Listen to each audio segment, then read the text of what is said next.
Olá, sejam todos bem-vindos a mais um evento ao vivo do Mande Bem no Enem. Esse programa é um oferecimento do Senac São Paulo. Nós estamos transmitindo ao vivo aqui do campus do Senac em Santo Amaro. Hoje nós vamos conversar com um advogado. Eu estou aqui com ele, o Marcelo Rodrigues Santini. Ele trabalhou há mais de 20 anos com advocacia, é um cara experiente. Entre os lugares que ele passou no Tribunal de Justiça do Tribunal de São Paulo e no renomado escritório Luz Moreira.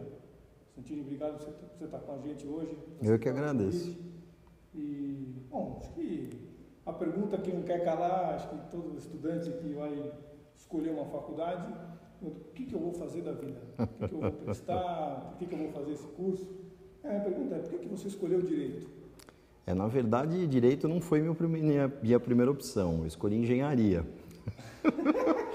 Quando eu prestei vestibular, eu prestei Engenharia, Administração de Empresas e Computação. Nada a ver com Direito. Nada a ver com Direito. E eu entrei em Engenharia na USP, acabei me matriculando, fiz o primeiro ano. O primeiro ano é genérico, no segundo ano começou a Engenharia mesmo, eu vi que não era aquilo. E aí que eu resolvi estudar Direito. Mas quando é que você percebeu que não era engenharia? No segundo ano começaram as matérias específicas de engenharia, elementos de máquina, resistência dos materiais, e eu vi que realmente não era a minha praia. E desisti, abandonei, prestei vestibular de novo e prestei vestibular para Direito. Mas me fala uma coisa, por que você prestou engenharia? Olha, era uma paixão, prestei engenharia mecânica, paixão por carros, motores, né? Meu pai sempre gostou de carros e tal, e motores. Eu praticamente fui criado numa oficina mecânica, então eu achava que minha vocação era essa. E eu gostava também de matemática, de física, de química, então eu achava que só podia ser engenheiro na vida, né? Na hora de aplicar aquilo que você acreditou que era o seu sonho, de acreditar mesmo, ele fala, não, engenharia, cálculo, eu gosto de matemática, de aplicar não... Sem dúvida. Realmente a paixão que eu tinha pelos motores não teve nada a ver com a escolha profissional. E eu acabei me encontrando mesmo no Direito, né? Na verdade, só quando eu estava no primeiro ano que eu percebi, eu me apaixonei pelo Direito. Mas eu não tinha certeza nenhuma que a segunda opção, ou a quarta, talvez, o Direito fosse funcionar. Quer dizer, você escolheu o Direito sem saber se ia dar certo? Sem dúvida. Você poderia ter feito Direito e não ter gostado? Sim, claro. Não teve nenhuma dificuldade em escolher Direito? Não. Por que você escolheu Direito? Então, Olha, para ser muito franco, porque não ia ter nada da área de exatas, né? Nem matemática, nem física, nem química. E porque eu sempre sempre tive um senso, acho que básico de justiça, gostava de defender pessoas em situações diferentes e tal. E achei que você gostava de escrever, participava nos concursos de redação, sempre gostei muito de ler. E o curioso é que eu não gostava de história, geografia, as matérias de humanas em geral. E eu acho que o raciocínio lógico da engenharia me ajudou na carreira, dentro do próprio Direito. Acho que as pessoas da área, às vezes, viajam um pouco demais, e talvez o raciocínio lógico tenha me ajudado. Que legal, feliz em saber. Fala uma coisa para mim, como é que você imagina, uma pessoa que vai prestar Direito, que vai fazer advocacia, quais são as competências básicas que ela deve ter, ou se é que existe isso de alguma forma, Quer dizer, existe, antes de eu entrar para fazer Direito, o que eu preciso saber, Qual é a minha paixão, porque você tinha uma paixão por motor, gostava de motores, e falou, eu vou fazer engenharia, e não deu certo. Então, assim, a pessoa que se identifica com Direito, ou que tem... que é apaixonado por Direito, que gosta de defender, quer dizer, o que você acha que essa pessoa precisa ter para fazer Direito e se dar bem? Perfeito. Olha, eu acho que o gosto pela leitura é importante, cultura geral é importante na área. Eu acho que esse sentimento de defender as pessoas ou de fazer justiça também é um lado importante. Eu acho que é um pouco difícil de detectar isso no primeiro momento, Eu acho que é muito difícil uma pessoa com 16, 17, 18 anos escolher uma carreira, aquilo que vai fazer para o resto da vida. Eu senti essa dificuldade. Mas acho que basicamente é isso, Gosto pela leitura, essa vontade de fazer alguma coisa diferente, defender alguém, fazer justiça, enfim, eu acho que esse sentimento é muito importante para quem vai escolher a área do Direito. Você se formou onde? Me formei na São Francisco, na USP. Fez alguma pós-graduação depois? Fiz mestrado lá também. Também lá. E gosta até hoje? Gosto.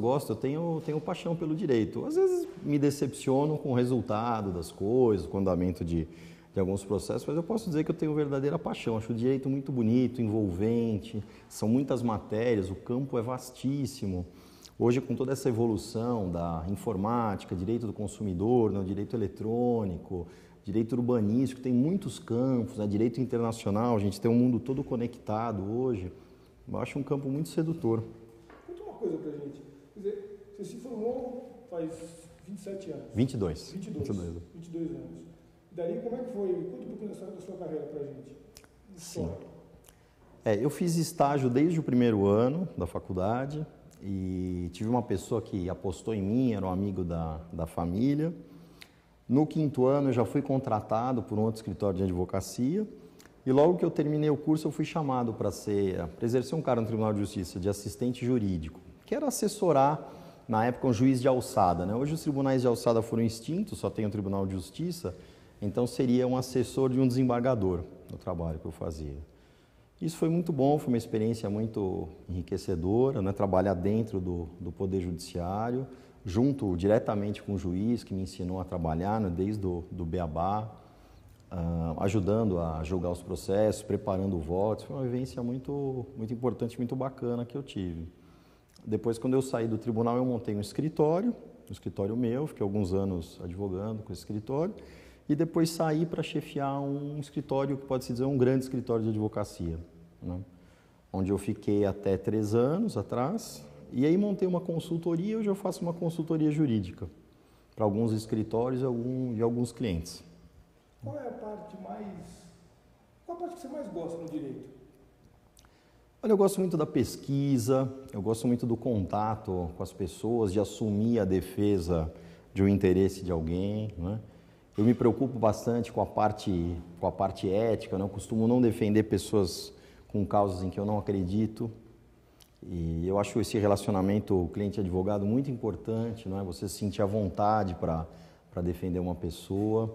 E eu costumo dizer que a consulta com o advogado é mais ou menos como uma consulta com um médico. A pessoa leva um problema para você e você vai receitar ali um remédio, um tratamento. E como acontece com os médicos, diferentes advogados dão diferentes tratamentos. E isso é uma parte bacana, envolvente da história, né? Talvez a parte que eu mais gosto. O envolvimento que existe entre advogado e cliente, essa confiança, essa relação de confiança, de sigilo, de confidencialidade. Acho que isso é muito importante. Bom, legal. Me fala uma coisa. Quais são hoje, se fala de tem diversas áreas, né? Direito sempre teve, né? Então, tributário, vai ter constitucional, tem uma série de ramificações. Então, assim, hoje, quais são o que está na moda no direito? Olha, tem muita coisa na moda, tá? Então, por exemplo, direito ambiental. Né? O direito ambiental é um direito que está em voga, não é? Tem muita gente estudando, muita coisa nova. Essa preocupação aí com o meio ambiente, que eu me lembro, começou acho que na década de 80, é algo bem recente, né? Você tem o direito eletrônico, o direito do terceiro setor, por exemplo, a preocupação com as pessoas hipossuficientes, com idade avançada, não é? Tem vários, o direito internacional, não é? Hoje a gente tem um mundo todo conectado, não é? E acho que são esses os ramos mais sedutores. O tributário em si, né, o direito público, né, que abarca a administração em geral, os 3 poderes, isso também é muito importante. Nós temos uma visão diferente, não é, de Estado, uma visão diferente de poderes em si, essa luta que a gente está vendo contra a corrupção, né, ou esse início de luta, né? Mas são muitas áreas. Eu acho que a pessoa que for escolher direito deve pesquisar, não é? Porque há vários campos, né? E você pode ser advogado, juiz, promotor, procurador de vários órgãos, né? Você tem hoje um Ministério Público muito atuante, não é? Tanto o Ministério Público Estadual quanto o Ministério Público Federal, né? São concursos muito concorridos, mas você tem uma gama de concursos enorme, né? Você acredita na justiça? Muito. Eu sou um crente na justiça. Eu acho que hoje o que se vê é um argumento inválido, um argumento pela exceção. Você pega alguns casos esporádicos não é? E fala muito em corrupção, em coisas erradas, em policiais executando pessoas. Não que isso não exista, eu jamais vou negar isso. Mas, regra geral, a coisa funciona bem, não é? Eu participei, eu acredito que sim. Pela infraestrutura que nós temos, eu trabalhei dentro do judiciário e eu tinha aquela visão, o funcionário público não trabalha muito, é meio encostado, e eu fui funcionário público durante 5 anos e eu vi que a realidade não é essa. Existiam esforços concentrados para se terminar com o número de processos represados, que na época era muito grande e continua sendo, né? Você tem uma porta de entrada gigantesca e embaixo um funil muito pequeno. Você tem um poder judiciário sem infraestrutura, sem juízes suficientes, sem equipamento. Então, o que se faz é muito perto da infraestrutura que se tem. O maior consumidor da justiça é o próprio Estado. E o Estado não tem interesse de investir na justiça. E o que eu vejo hoje são as pessoas trabalhando. A juventude de hoje estuda muito para ingressar nesses concursos, eles têm muito boa vontade de fazer um mundo diferente, eles têm uma consciência diferente. Eu já me considero um pouco velho na profissão, né? Eu tenho 45 anos de idade e eu vejo quem está ingressando no mercado de trabalho, né? Dos 25 aos 30, eu vejo uma intenção realmente de mudar, de fazer diferente, né? De não ficar naquele imobilismo, no nepotismo, na corrupção, né? Funcionários encostados. Eu vejo hoje uma juventude preocupada em fazer um mundo diferente, né? Então eu continuo acreditando na justiça, assim. Você acha que funciona? Eu acredito que sim, eu acredito que funciona. Esse julgamento do mensalão, por exemplo, é prova disso. São ministros, a maioria deles indicados pelo próprio Partido dos Trabalhadores, julgando contra pessoas importantes do próprio partido. Isso é uma independência do Poder Judiciário, não é uma amostra de poder, uma amostra que a separação de poderes funciona no Brasil e que existe um cenário diferente para ser trilhado, para ser percorrido. Eu acredito que isso é um início de mudança. E essa juventude que está aí hoje tem muito por fazer. Parece que tem uma pergunta aqui. A Roseli de São Paulo perguntando, para ser juiz tem que ser delegado por 3 anos no mínimo? Não, Roseli, tudo bem?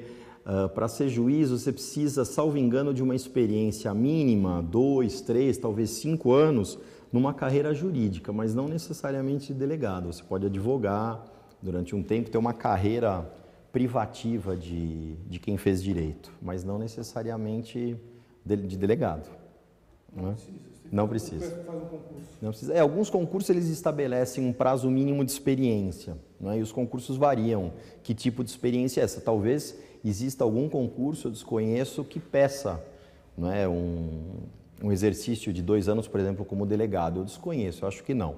Eu acho que tem que ser uma carreira jurídica qualquer para computar esse período. Bom, conta uma coisa pra gente. Como é que é um dia de um advogado? Porque o que acontece? Você passa 5 anos numa faculdade, estuda e sai. Aí o que acontece? Como é que é desenhado? Você faz um estágio, o cara levanta de manhã, né? Vai para o escritório, vai no fórum, quer dizer, como é que isso funciona?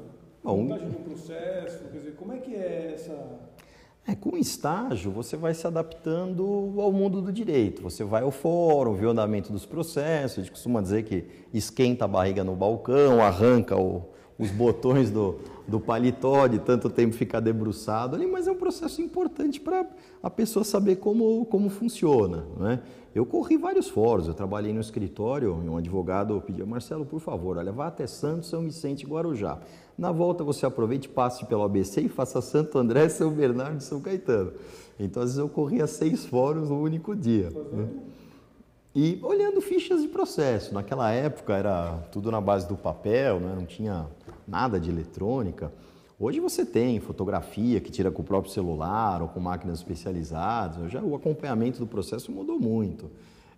Mas naquela época era tudo na base do papel, da ficha, anotar. E é uma fase importante, não é, a do estágio. E aí quando você passa a ser advogado, você chega no escritório, por exemplo, você vê os prazos pendentes, né? Você tem que preparar, de repente, uma petição inicial, não é? Que é como se inicia um processo, uma defesa, um recurso, não é? Eventualmente você tem que ir até o fórum, fazer alguma coisa, tem uma audiência. O dia a dia do advogado é muito eclético, tudo pode acontecer. Você pode fazer uma audiência numa outra cidade, ir para um outro estado, não é? É uma coisa bem incerta e eu acho que isso é bem dinâmico. Isso uma é coisa. uma característica da profissão, o dinamismo. Sim, eu acredito que sim. Eu acho que quando você me perguntou da característica, uma pessoa dinâmica, eu acho que tem uma chance maior. Mas isso varia muito, por exemplo, pessoas que gostam mais de estudar ficam mais, vamos dizer assim, enclausuradas no escritório, não é? Eu, nos últimos anos, praticamente não ia em fórum, fazia poucas audiências, uma ou outra sustentação, mas eu gostava de ficar no escritório estudando e peticionando. Não, mas isso depois de anos de carreira. No começo você faz um pouco de tudo, não é? Mais ou menos uma clínica geral dentro daquele ramo que você escolheu, dentro do ramo, né, do escritório onde você trabalha, por exemplo. Não sei se eu respondi bem a pergunta. Sim, é porque deve ter muitas ações, né, durante o dia. Sim, é bem determinado. Basicamente, o principal é você cumprir aqueles prazos. Você tem publicações no Diário Oficial, que hoje são recebidas eletronicamente. Antigamente, nós recebemos um papelzinho, assim, um recorte de jornal mesmo, né, onde vinha lá uma síntese do que estava acontecendo no processo e você ia tomando as providências. Hoje você recebe isso por e-mail, né? Então você vai escalonando os seus processos, os seus prazos, melhor dizendo. Você tem prazo de 24 horas, 48, 5 dias, 10 dias, 15 dias, e você coloca aquilo na tua agenda, né? Dentro do escritório tem uma divisão, né, entre advogados, cada um vai cuidando de determinados processos, e você vai cumprindo os seus prazos, né? Há semanas mais brandas e semanas de trabalho mais pesadas, onde se acumulam alguns prazos e você tem que trabalhar mais, às vezes até tarde, né? Você pode contar para a gente um caso que você participou? O resultado, como foi o processo do caso, o resultado final, né? Então, você recebeu um caso específico, claro que não precisa falar o nome do cliente, a gente sabe que tem o sigilo, mas como é que foi esse acompanhamento? Quando você era mais novo, né? Não, porque agora você já era mais experiente, no começo da sua carreira. Olha, você precisaria pensar em um caso específico, não é? Os processos, via de regra, demoram muitos anos. Eu acompanhei, por exemplo, vou pegar um processo específico, não vou falar, claro, nomes, até porque eu não posso dizer, mas vamos pegar.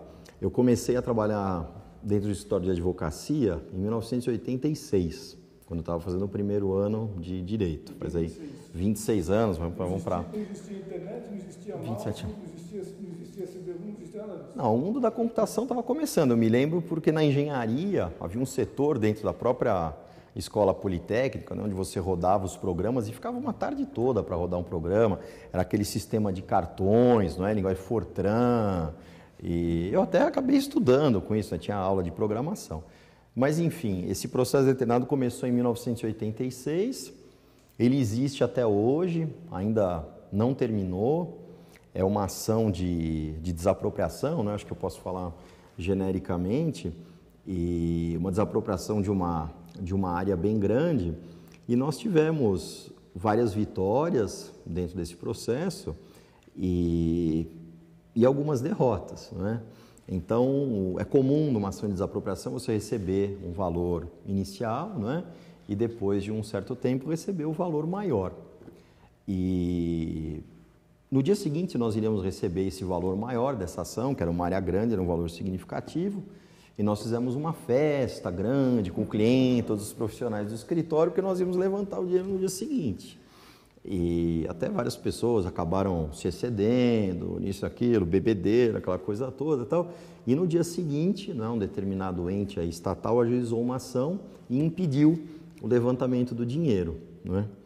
Isso, para situar no tempo, foi mais ou menos no fim da década de 90 e até hoje a gente está em 2012 e esse dinheiro não saiu ainda, né? Então a festa está adiada, né? Até hoje. Isso é uma história de um processo, né? Tem histórias assim relacionadas a relacionamento de cliente-advogado, não é? Acho que uma dificuldade da profissão é estabelecer uma diferença, um limite entre o lado profissional e o lado pessoal. Porque você trabalha muitas vezes anos e anos com uma certa pessoa, acaba criando uma intimidade. E eu tenho uma particularidade, não sei se uma qualidade ou um defeito, de ser muito sincero, de falar a verdade. Então, uma certa vez eu trabalhava para uma pessoa, que eu posso falar, basicamente, diríamos, ele é uma celebridade internacional. E ele pediu para eu fazer um contrato, talvez o 15º contrato igual, que eu achava que era um contrato prejudicial a ele, em termos financeiros e tal. E eu disse para ele, olha, acredito que você esteja fazendo uma grande burrada, não é? Você foi um cara tão importante no mundo inteiro, não faça isso, não quero te ver na velhice desamparado, não é? Numa pior. Ele ficou muito bravo, deu um soco na mesa, disse que eu era um absurdo, que eu era um moleque, que eu não podia dizer aquilo, que ele ia conversar com o dono do escritório, né? E ele foi, entrou na sala do dono do escritório, gritando, berrando, contou, poxa, mas o Marcelo me disse isso e tal. O dono do escritório começou a rir, olhou para ele e falou assim, poxa vida, o Marcelo é um cara corajoso, faz 20 anos que eu quero te dizer isso, eu nunca tive coragem, né? Mas enfim, eu acho que eu me excedi um pouco nesse caso, depois a amizade voltou, mas eu acho que esse é um limite difícil, né? Um outro limite complicado é você saber separar emocionalmente aquilo que é do cliente e aquilo que é teu. Porque o problema, na verdade, é do cliente. Você vai envidar todos os esforços para melhor defender essa pessoa. Mas eu, por exemplo, sou um cara que eu acabo levando para o lado pessoal. Eu quero ganhar, eu quero fazer. Eu não gosto de perder partida de ping-pong, dominó, buraco. Eu adoro ganhar. Então, talvez essa seja uma identificação que eu tenha com a advocacia. Eu pego a coisa, eu quero levar, quero fazer meu cliente ganhar. Duas perguntas interessantíssimas. Eu vou começar com a Roseli, de São Paulo. Ela diz o seguinte, ela está perguntando o seguinte, qual o salário inicial de um advogado? Roseli, eu sei que ele ganha bem, o que ele falar aqui pode ser mentira. Bom, pergunta, oi Roseli, como vai? Tudo bem? Obrigado por participar aqui do programa. Os advogados hoje em dia, em começo de carreira, eu acredito que estejam sendo muito mal remunerados. Eu tenho notícia aí de alguma coisa, às vezes um pouco inferior a R$1.000, de R$1.000 a R$2.000. É início de carreira. Início de carreira. Talvez por isso que a busca por uma carreira jurídica, por um concurso público, seja tão grande hoje em dia. Os concursos hoje pagam bem. E eu acho que a advocacia está ficando um pouco desamparada, um pouco para trás por causa disso, da má remuneração dos profissionais de início de carreira. Mas para te dar uma esperança, se você se esforçar bastante, eu acredito que hoje a bandeira da faculdade, a faculdade XYZ, não seja tão importante. Eu estudei, tive a sorte, enfim, de ter estudado numa escola renomada, mas tenho vários amigos que estudaram em escolas que não têm tanta expressão, que hoje estão muito bem, inclusive muitos muito melhor do que eu, passaram em vários concursos, não é? E eu acho que o importante é falar línguas é muito importante hoje, não é? Nesse mundo todo conectado que a gente tem. Fazer uma pós-graduação é essencial, né? Buscar uma área de especialização, de preferência dentro dessas áreas aí que, não é? São áreas que estão na moda, que estão no dia a dia, não é? Como eu disse, direito eletrônico, ambiental, não é? Mesmo o terceiro setor. Eu acho que uma especialização é fundamental, não é? E trabalhar, não é? Como tudo, não dá para começar por cima, não é? Ninguém começa por cima. Mas você não respondeu a pergunta. Você não respondeu. Deu um advogado, deu um advogado. Vou tentar ser mais. Vou advogar aqui, por seu favor. Vou dizer o seguinte: início de carreira, quanto ganha um advogado? Média? Média. R$2.000. Depois aí, isso não é um estágio, já sim, efetivado, formado, isso. É pequeno, médio porte, eu acredito até... depois dentro da carreira você vai, não é, galgando novos postos, tem alguns escritórios que têm participação nas causas, você tem uma remuneração fixa e uma parte variável, isso vai depender muito, né, de... O final da carreira, final assim, né, a média quanto seria? Quer dizer, qual é o salário máximo de um advogado hoje? Olha, máximo é difícil. Um advogado empregado no escritório. Vamos colocar. Tá, um advogado em fim de carreira, com 20 anos de experiência, alguma coisa entre R$10.000 e R$20.000, para dar uma base para ela. Difícil, hein? Olha. Beleza. Bom, agora temos a Marcele, do Rio Grande do Sul. Pô, Marcele, legal, gostei da pergunta. Qual a diferença entre justiça e vingança? Oi, Marcele, tudo bem? Olha, é uma diferença tênue. A justiça, hoje em dia, ela é levada a efeito pelos órgãos públicos, né? De preferência pelo Poder Judiciário. A vingança é privada, não é? Agora, muitas vezes, apesar de exercida por um poder, ela pode ter um caráter de vingança. Então, não é necessariamente o órgão que aplica que vai determinar se é caso de justiça ou caso de vingança, e sim os preceitos, os princípios que foram observados naquele julgamento, né? Os princípios maiores, ampla defesa, contraditório, não é? E a sua pergunta é bacana, ao mesmo tempo capciosa, mas enfim, não é? O julgamento ele deve ser um julgamento justo, observar alguns princípios básicos de direito. E a vingança tem aquele pressuposto de querer fazer justiça de um determinado lado, né? Ou defendendo uma pessoa, uma instituição, um partido. Eu acho que basicamente a diferença é essa, mas é uma linha muito fininha, muito tênue entre o que é justiça e o que é vingança. A Roseli aqui de São Paulo, ela faz uma pergunta que é muito interessante, por sinal. A resposta acho que eu já sei, mas é muito pertinente. Que se você passou na OAB de primeira. Oi, Roseli, tudo bem? Olha, quando eu prestei o exame do OAB, era um exame muito diferente, tinha prova oral na época, né? Eu passei de primeira assim. Tive dor de barriga, nunca tinha feito prova oral na vida. Quando eu fiz faculdade já tinham extinto as provas orais, então foi a primeira prova oral que eu fiz. Era uma banca com 3 examinadores, eu acho que a prova demorou coisa de 1 hora e meia, e acho que eu nunca passei tão mal na vida, suei frio e tal, acabei passando de primeira assim, acredito que eu tenha ido bem. E eu tenho ciência que o exame da OAB hoje é um exame dificílimo, as pessoas têm bastante dificuldade, geralmente não passam na primeira prova, mas eu acho que elas têm que insistir e procurar fazer um cursinho dirigido para isso. Acho que só a faculdade, fazer uma boa faculdade, hoje em dia não é suficiente para passar no exame da ordem. Eu acho. O último resultado, o que aconteceu, né? Isso é uma forma de se conter, não é? De se impedir que maus profissionais passem a atuar. A gente está vendo isso, a OAB faz há muitos anos, hoje a gente está vendo algumas outras carreiras, né, como a medicina, tentando instituir uma prova, né, desse tipo. Mas acho que os profissionais, quem está se iniciando, pensando em fazer direito, não deve ter medo da prova da OAB. Não é uma prova difícil, ela tem várias fases, não é? E as pessoas geralmente não passam de primeira. Mas há cursinhos bons, há cursos especializados, e eu indico para que ao término da faculdade, ou até 1 ano antes, 6 meses antes, já comece a fazer esse curso e se preparar para a prova. É um tipo de um segundo vestibular. Né? Agora já, se isso é necessário, se não é necessário, é uma questão mais filosófica e política do que prática, acho que escapa aqui a nossa conversa. Conta para a gente um pouco do mercado de trabalho, quer dizer, como é que você vê o mercado de trabalho hoje? Olha, é um mercado de trabalho bem diferente de quando eu comecei. Quando eu comecei, você tinha pequenos escritórios de advocacia, por exemplo, falando da advocacia, que é onde eu tenho mais experiência, pequenos, médios e grandes. Hoje o setor intermediário praticamente sumiu. Você tem pequenos escritórios e grandes escritórios. Os grandes escritórios com coisa de 400, 500 advogados. Não é? É um mercado bastante seletivo. Eu acho que início de carreira mal remunerado.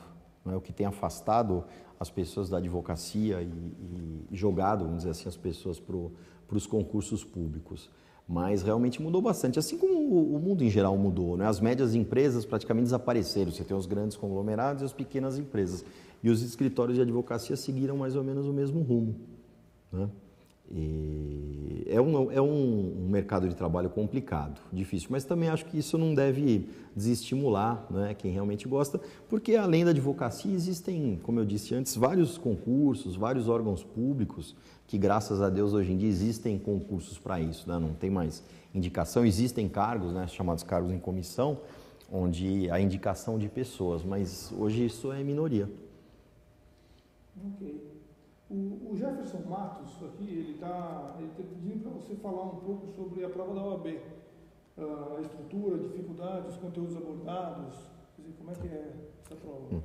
Oi, Jefferson, tudo bem? Eu vou tentar te ajudar, vou puxar um pouco na memória. Quando eu fiz a prova, como não sei se você chegou a ouvir, faz 22 anos e havia prova oral, mas no meu tempo você tinha uma prova escrita, primeiro, tinham várias perguntas discursivas, uma peça, né? Você escolhia na época, eu acho que direito civil, direito penal, não sei se na época tinha tributário, hoje tem algumas divisões, acredito que até trabalhista tem.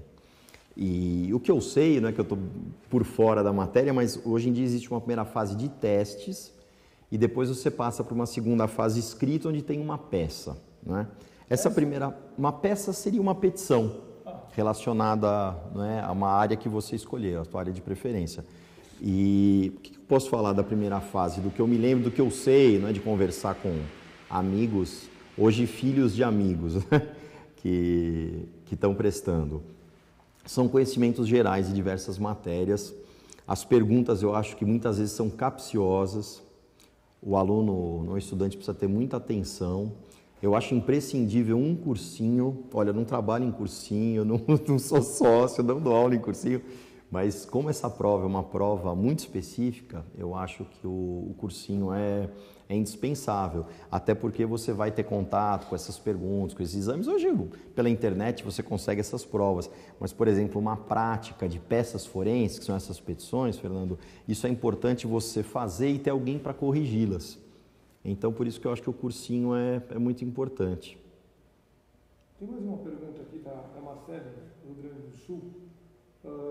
Qual a importância do estágio? E em qual período você deve pensar em fazer um? Aí você podia trazer um pouquinho da sua história, dos estágios que você deve ter feito. Certo. Marcelo, olha, eu acho o estágio muito importante. Eu tive a sorte de começar a estagiar no primeiro ano, não é o comum. Não é o comum o estágio a partir do quarto ano. Eu acho muito importante esse contato inicial, como um processo funciona naquela área que você vai escolher, se você vai escolher, por exemplo, trabalhar com contencioso, que são as ações judiciais, ou um escritório dirigido à área consultiva, fazer contratos. Olha, eu acho que o mais indicado seria a partir do terceiro, no máximo do quarto ano, o aluno fazer um estágio. Eu acho que é o comum e o importante, pelo menos 2 anos estagiando na área e até alternando algumas áreas. Não é? Por exemplo, você tem alguma dúvida, você vai seguir, por exemplo, direito criminal ou tributário, você pode fazer, não é, um ano de estágio no escritório que lide com crime, outro melhor com direito criminal, não com crime, outro com direito tributário, por exemplo. Né? Eu fiz os 5 anos de estágio no mesmo escritório e no final, no 5º ano, eu acabei sendo contratado por um outro escritório. Mas na minha carreira o estágio foi fundamental, foi muito importante. Você fez isso que te ensinou? Isso já foi depois que eu tinha me informado e aí eu fui trabalhar no tribunal. Mas foi logo depois que eu me formei, 1 ano depois da minha formatura, eu já fui trabalhar no tribunal. Você podia contar um pouquinho para a gente as ramificações do direito, os que estão na moda e os que não estão mais na moda, mas assim, qual que é o trabalho específico de cada um deles? Olha, vamos pegar 3 grandes áreas, vamos falar assim, direito civil em geral, que abarca comercial, vamos pegar... direito civil, comercial, contratos em geral, não é? Contratos do comércio, porque a gente poderia pegar o direito criminal e o direito trabalhista. Não é? São vertentes grandes, importantes assim para falar. Eu trabalhei muito pouco com direito criminal, por exemplo, e com trabalhista, né? Eu tenho pouca experiência nessas 2 áreas, não é? Mas eu acho que o necessário é uma identificação mesmo com a matéria. O dia a dia, acredito que seja muito parecido das 3 áreas, né? Eu tive uma experiência há pouco tempo atrás no Fórum Criminal, fui ser testemunha e me senti mal dentro daquele fórum. Eu acho que tem um clima diferente, né? As ações são mais pesadas, os crimes são as maiores ofensas contra a sociedade. Então, acho que quem vai militar, por exemplo, numa área dessa tem que estar preparado, além de em relação à matéria, pessoalmente, psicologicamente, para lidar com essas situações. O direito trabalhista é um direito, diríamos assim, mais de massa, mais massificado, né? Você enfrenta uma outra sorte de problemas. Conversando com um amigo hoje, ele me disse que as audiências estão sendo marcadas para 2015, 2016, né? Tamanho número de reclamações trabalhistas. Né? Então, talvez quem vai enveredar por esse caminho precise ter a paciência de um monge budista, por exemplo. Né? Mas é uma pergunta muito ampla, assim, e talvez difícil de ser respondida, né? Cada setor tem as suas nuances, o seu dia a dia. Olha, eu sempre trabalhei com direito privado. Nos últimos anos eu mexi um pouco com direito público, né, que é direito administrativo, por exemplo, contratos públicos, contratos com o Estado, né? E nesses últimos anos também eu me especializei com advocacia nos tribunais, né? Tribunal de Justiça do Estado de São Paulo, Tribunal Regional Federal da Terceira Região, que é o que atende aqui o nosso estado, e os tribunais de Brasília, que são o Superior Tribunal de Justiça e o Supremo Tribunal Federal, né? Que é uma advocacia, vamos dizer assim, de tribunais, né? Uma advocacia mais elaborada, que é uma coisa normal com o passar dos anos, né? Com o desenvolvimento da profissão, que o profissional enverede por aí também. O que você acha? Eu assisti um filme recentemente chamado Código de Conduta. Eu não me lembro se eu... Ele tem uma característica interessante. O promotor de justiça ele faz um acordo com dois... Eu sei que você não fez criminal, mas ele faz um acordo com dois criminosos, quer dizer, eles passam um período na prisão, depois eles saem, e aí o pai da família, né, o que sobrou, vai para a vingança, né, falando um pouco da Marcela. Quer dizer, como é que é feito esse acordo? Porque a justiça, né, a gente fala da frase do Gandhi, né, olho por olho, dente por dente, o mundo terminaria banguelo e caolho, né, mas como é que você faz um acordo com alguém que cometeu um crime com a sociedade, por exemplo? Como é que Olha, eu não posso dizer com muito acerto sobre a justiça americana, porque meus conhecimentos são ínfimos. Mas aqui no Brasil, você pode fazer um acordo, né? Você tem o que chama delação premiada. Você vai diminuir a pena daquela pessoa que está dedurando os outros, né? Desde que ela apresente elementos para condenação dos demais criminosos. Não é isso acontece. Mas não é nada... Por exemplo, a pessoa vai ser absolvida porque acabou indicando outros parceiros do crime, não, né? Ela vai ter alguns benefícios, geralmente uma pena mais reduzida, né? E a ideia disso é você pegar, não é, o bando todo, a gangue toda, ou a quadrilha, como se fala aqui no Brasil. Ao invés de você condenar uma pessoa só ou processar uma pessoa só, essa pessoa vai trazer... Mas e a impunidade? Não, então, mas a impunidade, Fernando, ela não vai acontecer porque a pessoa que está dedurando, né, os outros, ela não vai ter a pena esquecida, não vai deixar de ser processada nem deixar de ser condenada. Ela vai ter alguns benefícios em relação à pena, em relação ao tempo de cumprimento da pena. Pelo menos a delação premiada que existe no Brasil e que eu conheço, né, não sendo criminalista, é essa, não é? Talvez nos Estados Unidos exista alguma coisa, você indica os seus parceiros do crime, talvez não tenha pena alguma, mas acredito que não funcione dessa maneira, né? Talvez tenha muito aí de Hollywood no... Quer dizer, as condenações, quer dizer, você acredita então que as condenações do Mensalão, elas foi bem condenado? Eu acredito que sim, eu acho que elas são exemplares. Diante do que apareceu, né? Bom, no Brasil, em relação à corrupção, nós temos um ranço, uma má conduta de se pegar, não é, um Tiradentes, não é, como a própria história indica, não é? Você crucifica, coloca na cruz, não é, ou enforca uma pessoa e todo mundo ao redor fica livre, não é? Nós tivemos isso no Brasil num passado não muito distante, em relação à CPI dos bancos, né, onde o famoso Banco Marca e seu representante, né, que eu me lembro foi o único condenado, o único preso. E agora, no caso do Mensalão, tem uma realidade diferente. As pessoas, várias pessoas, claro que o bando deveria ser muito maior, mas foram condenadas, com condenações exemplares, né? E eu vejo isso como um princípio de mudança, sabe, Fernando? Eu vejo isso com bons olhos, né? Uma independência do judiciário, um início de luta uma luta efetiva contra a corrupção.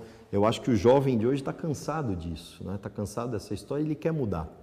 Isso eu acho importante. Talvez eu não esteja aqui para ver essa mudança acontecendo, mas quem vai prestar direito, por exemplo, quem vai cursar a faculdade, acho que vai ver um Brasil, um mundo bem melhor nesse sentido.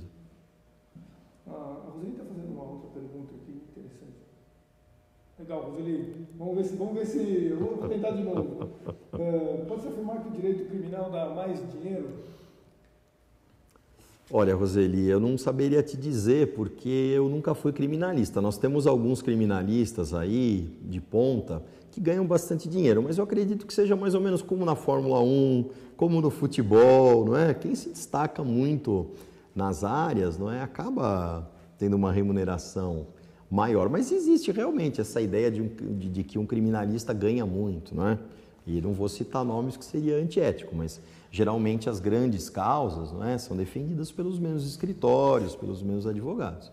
E até onde eu sei, agora para responder aqui um pouco, Fernando, eles estão muito ricos sim, viu? Eu posso dizer que eles estão muito bem, eu convivo com um ou outro, não é? Mas mesmo dentro dessa área que tem essa ideia errada, né? Você defender um criminoso e tal, tem muita gente boa, sabe?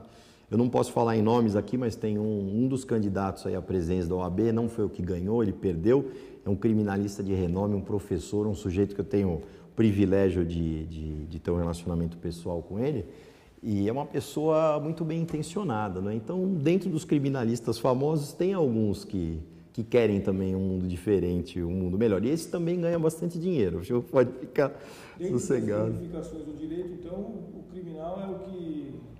Olha, eu acredito que não seja o mais bem remunerado. Talvez o mais bem remunerado nessa questão seja o tributário. Porque o tributário você envolve muitas vezes questões de grandes empresas, não é? E envolve valores bem significativos. Outra área, o direito administrativo, o direito público, grandes apropriações, contratos públicos grandes, você tem também honorários bem significativos. Agora, esses honorários poupudos, eles vêm só, né, com o decorrer da carreira, né?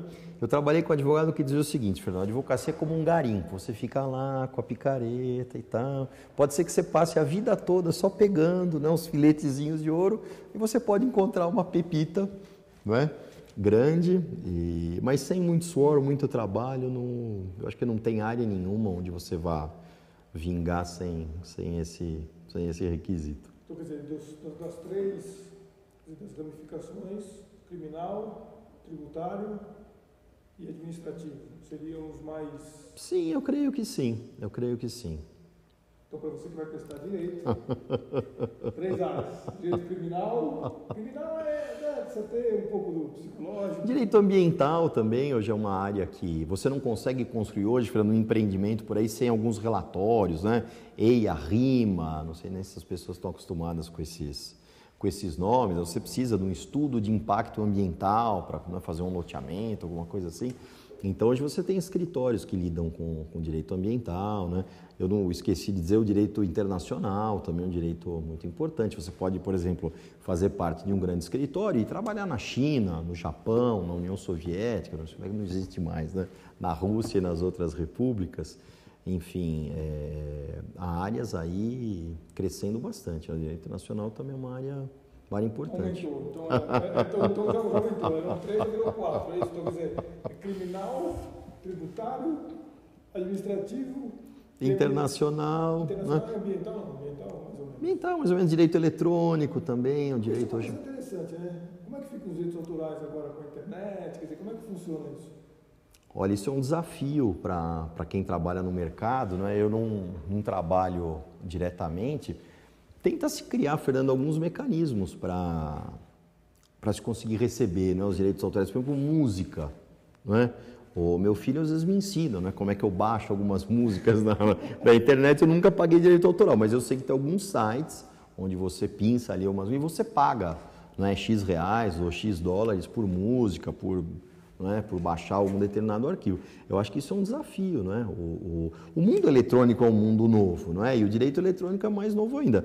E o direito tem o defeito de estar sempre atrás da mudança, né? A mudança ocorre e aí você tem que regulamentar alguma coisa, né? Eu acho que isso é um desafio que vem também junto com as mudanças, junto com a consciência. Você vai se apropriar de uma certa forma de uma obra sem pagar, não é? Quem fez aquela obra. Agora, por exemplo, se você baixa um arquivo para seu uso pessoal, só para você ouvir, você paga direito autoral ou só se você for colocar isso numa festa, colocar isso num hotel, colocar num restaurante? Então, existem alguns limites. Você tem que pagar de qualquer forma. Eu acredito que sim, mas sempre existiu. Supostamente teria que pagar de qualquer forma. Sem dúvida. Mas sempre existiu isso no direito autoral. Você, por exemplo, eu vou tirar xerox de um livro, né, de um determinado livro, para mim, um livro que está esgotado, né? Então você está atrás do conhecimento, né? Muitas vezes aquele autor até já morreu, mas mesmo assim tem os herdeiros. que poderiam receber, né? E hoje existem discussões sobre restrição até para você extrair xerox de alguns livros, né? Isso é uma forma de você se apropriar, não é, de uma obra sem pagar para o autor.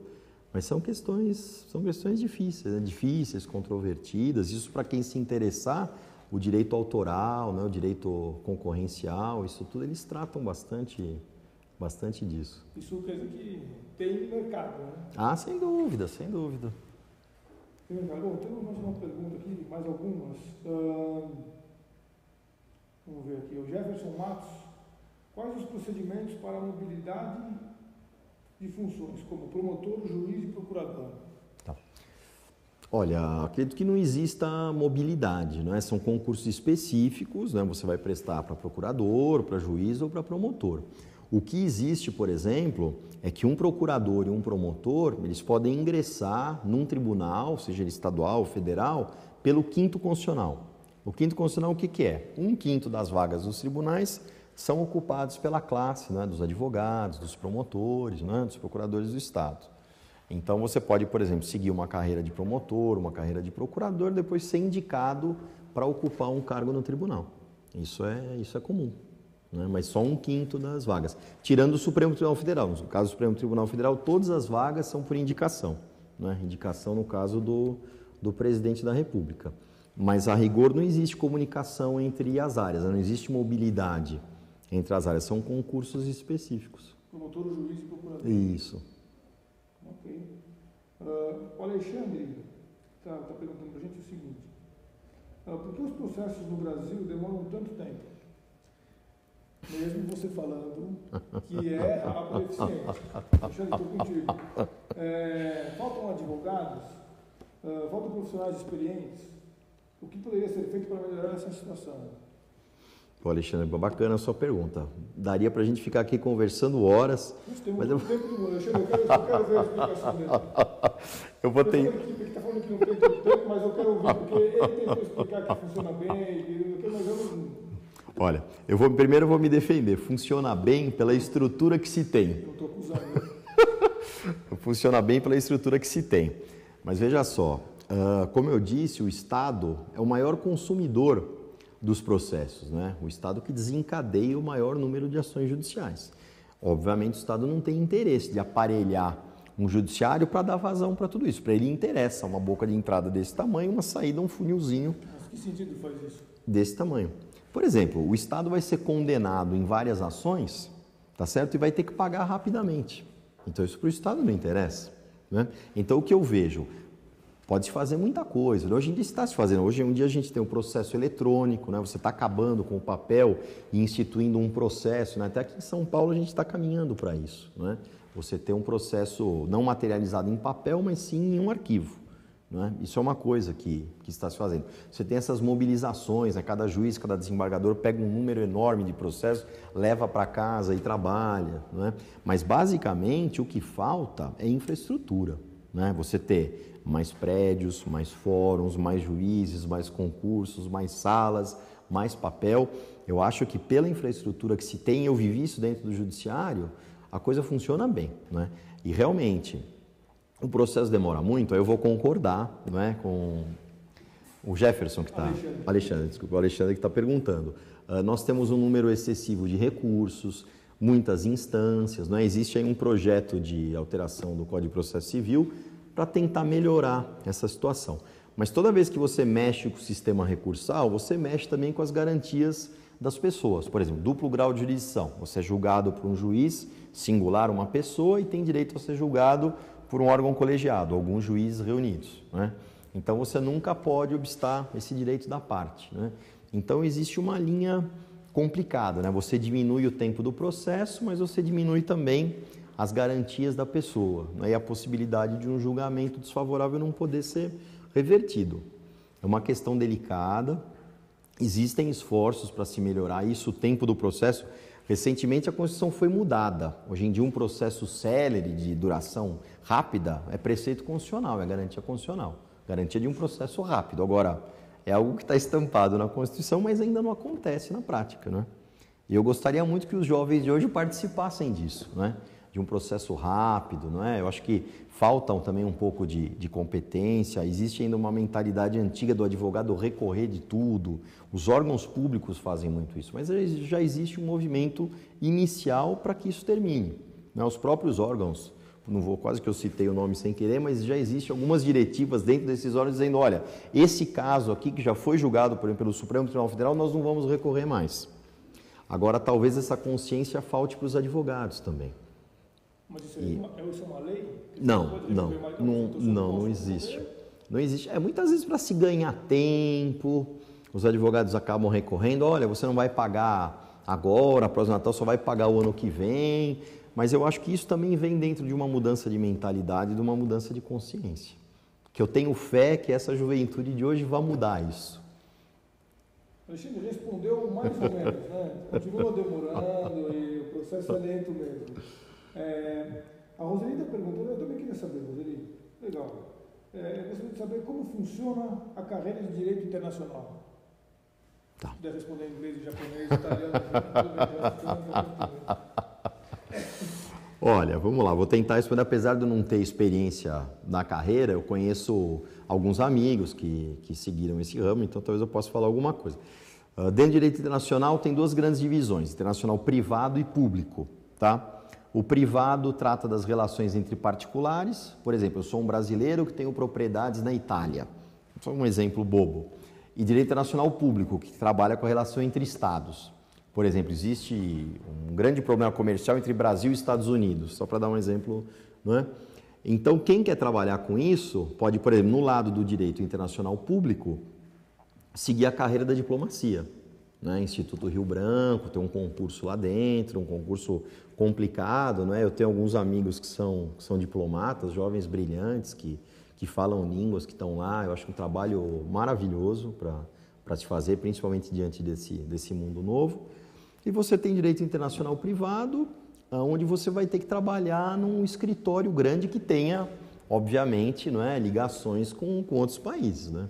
Vai ser muito difícil você montar um escritório, não é, pequenininho, começar início de carreira e ter qualquer contato com uma empresa estrangeira, multinacional. Então, acho que quem quer seguir essa área do direito internacional privado, que basicamente são relações entre particulares que envolvem países e nacionalidades diferentes, vai ter que seguir e se encaminhar por uma grande corporação aí de advogados. Entendi. Bom, a pergunta do Alexandre, todo mundo que participou foi fenomenal, né? De certa forma. Conta um pouquinho para a gente, como é que, bom, você falou do direito internacional, o que mais te chamou a atenção? Quer dizer, na sua carreira de 27 anos, qual foi o momento mais marcante? Poxa, pergunta difícil, eu nunca pensei. Um momento mais... O momento mais importante, eu diria o seguinte, um momento de decepção, né, uma frustração no direito, que você falou, putz, não acredito que aconteceu isso, nunca imaginei que pudesse acontecer. E um momento de felicidade, você falou, putz, isso é justiça, ou isso é o direito. Olha, geralmente os momentos de felicidade para os advogados, né, eu não sou diferente, é o momento que o advogado ganha. E os momentos de decepção, quando o advogado perde, né? Eu tive vários casos como advogado que eu consegui reverter, por exemplo, uma situação desfavorável, um cliente chegar no escritório, no meu escritório, no escritório onde eu trabalhava, com uma situação desfavorável, uma sentença de primeiro grau desfavorável, ou até um acórdão, né, num tribunal estadual, e eu consegui reverter isso, né, numa instância que a gente chama superior. Isso realmente, né, traz uma felicidade profissional grande, um bom reconhecimento, o cliente fica feliz. A gente diz que o bom advogado é aquele que ganha e o mau advogado é aquele que perde, principalmente para o cliente. Então eu tive algumas satisfações, assim, decepções também foram várias, e talvez como satisfação pessoal na minha carreira eu fui convidado para participar desse certame para ingressar no Tribunal de Justiça de São Paulo pelo 5º Constitucional, né? São vários requisitos e tal, eu fui até a última fase, na última fase eu acabei desistindo por motivos particulares. Mas eu acho que o mais importante disso tudo é se conseguir reverter uma situação desfavorável. Eu, como brasileiro, aquele que não desiste nunca, eu costumo acreditar. Quando eu acredito numa causa, eu acho que aquilo, não é, tem realmente uma chance, eu acho que você pode ir até a última instância, que pode ser o Supremo Tribunal Federal, o Superior Tribunal de Justiça, e conseguir uma vitória lá, como eu consegui algumas. Eu acho que isso é a maior satisfação, não é que se tem, não a vitória em si, mas você conseguir reverter uma situação desfavorável de uma pessoa que foi eventualmente injustiçada. E eu gosto muito de abraçar alguma coisa que eu acredito. Isso é muito gratificante. Acho que o mais gratificante na profissão realmente é isso, né? Você se identificar não só com a causa, mas com a pessoa, né? Acreditar naquilo, colocar energia e trabalho e depois ver aquilo frutificar de alguma maneira. Eu acho que isso é o mais bacana, pelo menos da maneira que eu vejo, né? E o reconhecimento, eventualmente, não é, de clientes e tal. Agora eu lembrei de uma... Vou dar um exemplo concreto, não é? Eu não vou citar nomes, mas eu fui procurado uma vez por um grupo de pessoas de bastante idade. Eles tinham sido professores de um colégio e todos se aposentaram, montaram uma pequena empresa e tinham lá um convênio de saúde com uma determinada empresa, que eu também não posso dizer o nome, né? E eles foram descredenciados, quase todos tinham mais de 70 anos, não iam conseguir nenhum outro convênio médico, a não ser que pagassem uma fortuna. Alguns deles estavam em tratamento de doenças graves, como câncer, por exemplo, e outras coisas mais.